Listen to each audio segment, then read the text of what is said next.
ថ្ងៃនេះយើងនឹងនិយាយអំពីម៉ូតូដែលលឿនបំផុតនៅក្នុងពិភពលោកហើយម៉ូតូទី1គឺម៉ូតូ Kawasaki Ninja ZX11 ផលិតឆ្នាំ1990រហូតដល់ឆ្នាំ2001ដែលមានម៉ាស៊ីនបញ្ឈរ4និងមានកម្លាំងរហូតដល់ទៅ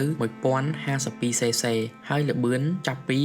272គីឡូម៉ែត្ររហូតដល់ទៅ283គីឡូម៉ែត្រក្នុង1ម៉ោង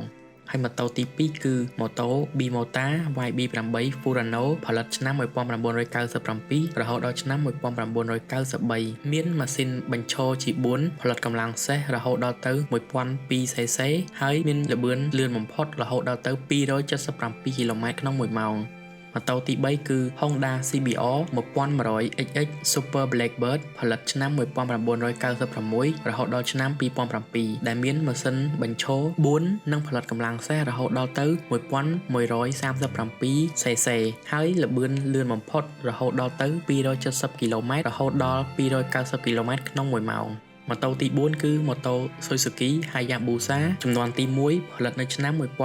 1999មានម៉ាស៊ីនបញ្ឈរចំនួន4ផលិតកម្លាំងសេះរហូតដល់ទៅ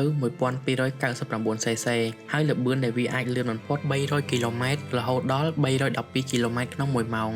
ហើយម៉ូតូទី5គឺម៉ូតូ Hayabusa ចំនួនទី1ដែលផលិតឆ្នាំ2000រហូតដល់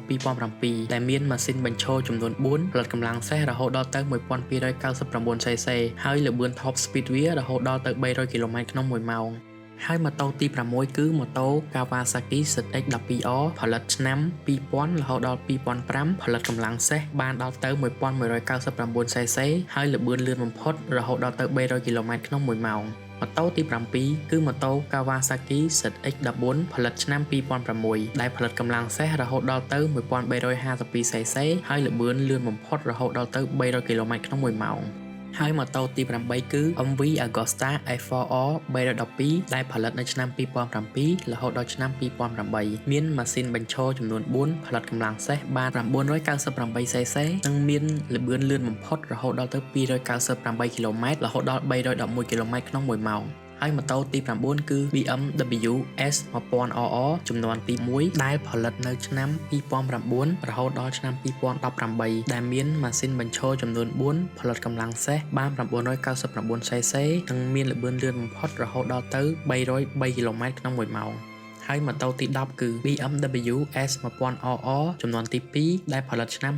2019រហូតដល់បច្ចុប្បន្នដែលមានម៉ាស៊ីនបញ្ឈរចំនួន4និងផលិតកម្លាំងសេះបានដល់ទៅ 999cc និងមានល្បឿនលឿនបំផុតគឺ310គីឡូម៉ែត្រក្នុង1ម៉ោង